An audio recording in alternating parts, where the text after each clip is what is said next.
Because he's not afraid to lose you.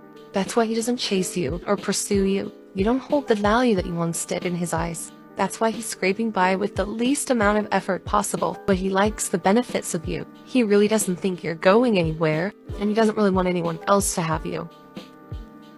Once you realize this, you'll get a little bit of your power back, but you're not going to find him going out of his way anytime soon. You're just preparing him for the next girl.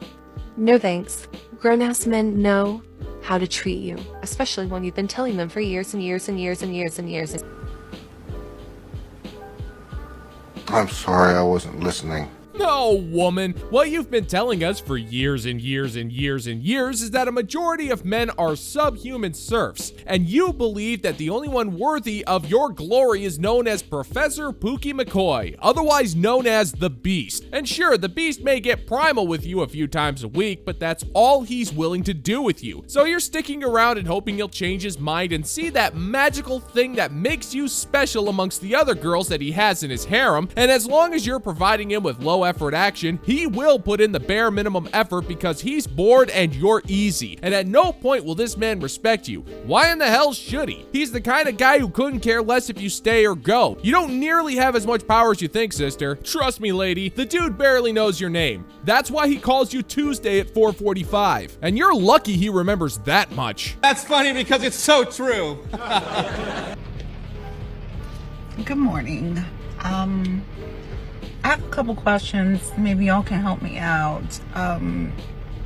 Here in Florida, since I just moved here about 4 months ago, men are very different. They don't court you. Whatever happened to flowers and phone calls and good morning, babe, and good night, babe, and let's go get lunch or breakfast, or hey, do you want to go look at the sunset? I don't know. No.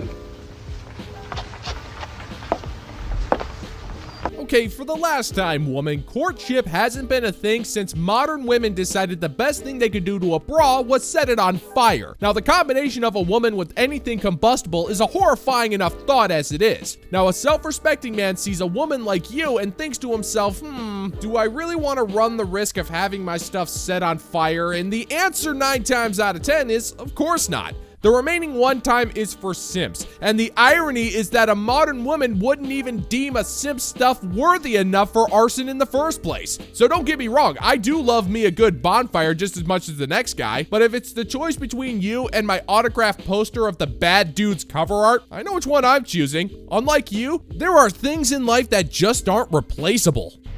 But that's gone now. Men don't do that. It's you gotta be the man, and that's so unattractive when you gotta pull out your masculine energy because the dude is too soft. It's wake up, dudes. Be a man. Build something. I don't know. I'll cook. You build. I mean, on a date, take the lead. I don't understand. It's situationships all day long. It just... so unattractive. I don't get it. Can somebody explain it? Or is it me? I don't know. I don't know. Let me know. It's not you, it's me. No, actually, it's not me. It is you. Lady, if you're finding yourself in constant situationships, odds are you are finding the masculine men. The issue is that you have a romanticized vision of dating that you think you're entitled to now that you're done having your fun. And I'm not gonna lie, sister, calling out the remaining 95% of men for not being real men is not going to help your chances at all. Men are building something. We're building ourselves up. We don't need you to cook. We can do that ourselves, and better, by the way. And we don't need you to clean. We've been doing that for years. And our cleaning detail doesn't include picking up the pieces of the life that you wasted. Courtship is reserved for when gentlemen wish to swoon a lady. And considering the amount of time that you spent on the carousel, I don't think you're allowed to carry that particular moniker. Well, ain't that a nice way to talk to a lady? Oh, I didn't know I was talking to a lady. Men are dumb. And here's how to manipulate them, part 6. Manipulation tactics of any sort are toxic, so please only use these on bad dudes who've hurt you and definitely not on the good guys that you are trying to have a healthy relationship with. Anyway, let's get into it. Here's my little recipe for you. Give him 2 parts ego bruising, 1 part ego building. What I mean by that is give him little comments to make him feel challenged. I'm gonna give you some examples in a second. And then from time to time, you sprinkle in some compliments. This will make him addicted to your validation.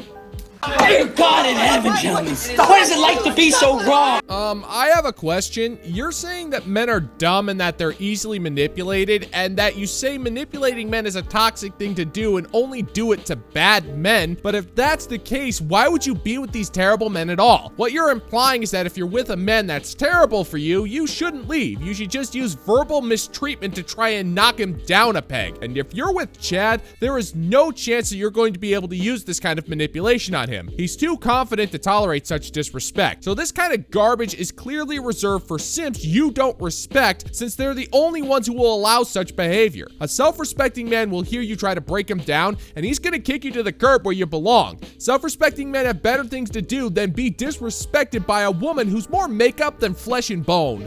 Here are some examples for challenging, slightly ego-bruising things you can say.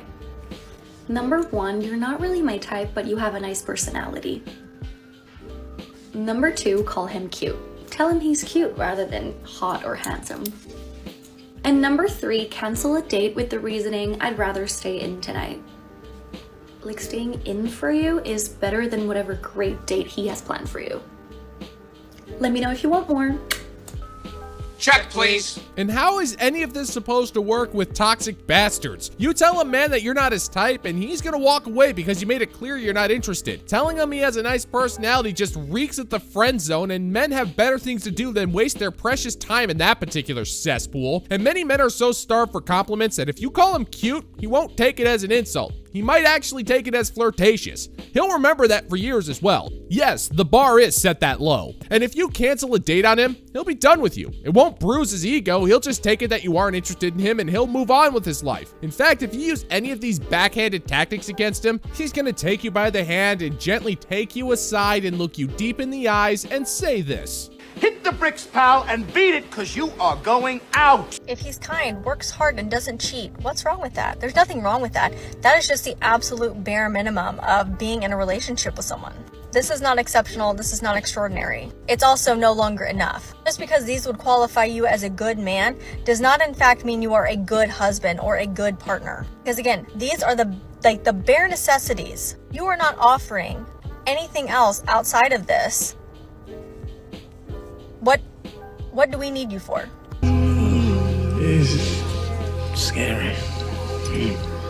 Well, look who it is. It is our acquaintance, middle-aged Maple. You look as miserable as ever, I see. Well, the answer to your question is simple, and that answer is your question is stupid and rather inappropriate. If a man is loyal, dedicated, kind, and hardworking, so long as the opposite party is willing to do the same, that is more than enough to make any relationship work. Just ask any traditional housewife and she'll tell you. The real question you need to be asking is, what do men need you for? You're a hurricane of human misery, Mabel, and all you do is relentlessly destroy people's lives with your bitterly resentful commentary. You constantly bash men for not being good enough, even though I have yet to see one quality that you can provide a man that he can't provide for himself. So I'm forced to assume the only reason why your husband agreed to marry you was because of a 1-2 punch combination of wearing him down with politically radicalized nagging and just enough rat poison to slow down his upper brain functions. What is the purpose of said relationship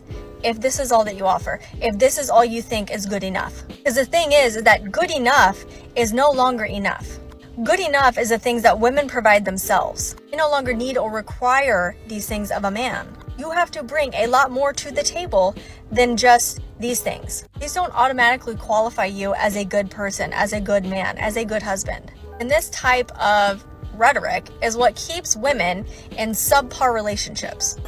Jesus, she is terrifying. Well, you read it here first, gentlemen and gents. Middle-aged Mabel, the Chief Justice when it comes to the character of men, has spoken. If you are an honest, hardworking, loyal, dedicated, and you treat people with kindness and dignity, that does not make you a good man. Those are qualities that meet less than the bare minimum standards that make a man good, apparently. Meanwhile, in order for a woman to be considered good, she just has to exist. That's it. If she's mean, cheats on you, or refuses to work, it's because the man wasn't wasn't good enough to make her work, even though if he does that, then he's an oppressor in her own home and it's not an equal partnership or some other garbage like that. But this begs the question, Mabel, what exactly makes you the arbiter of the character of men? Just because you like to play make-believe and pretend that you have a pair of balls doesn't mean you have any.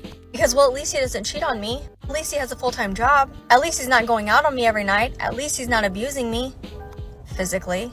This type of comment is a rare form of manipulation, if you will. Could be worse, so you better count your lucky stars that it's not. Sometimes the grass is greener on the other side, and sometimes the other side is your own yard. Without a man trying to convince you that this is all you'll ever need. Now get off my lawn.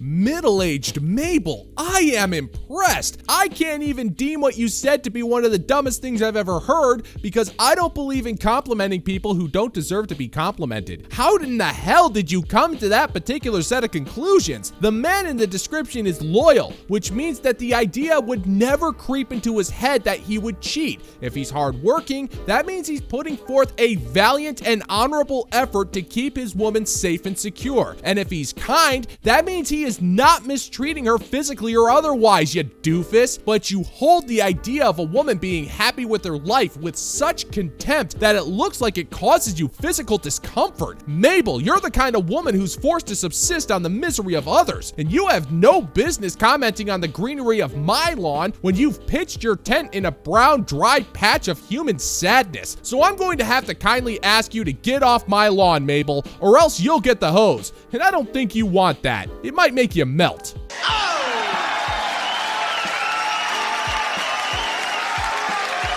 And that is going to do it for today's video, gentlemen and gents. And as always, if you find that my particular brand of comedy is bringing you to the brink of laughter, then why don't you scroll on down and click that like and subscribe button. Ring the notification bell, leave a couple of comments, maybe share this video, and let's get the word out and give the good old-fashioned middle finger to the YouTube algorithm. Now, they say a picture's worth 1,000 words, but I like to say that a man with dignity is worth 1,001, and I'm not even sure I know what that means. But that's not going to stop me from thanking you for checking out the new video, and until next time, peace out, homies. I'm bad.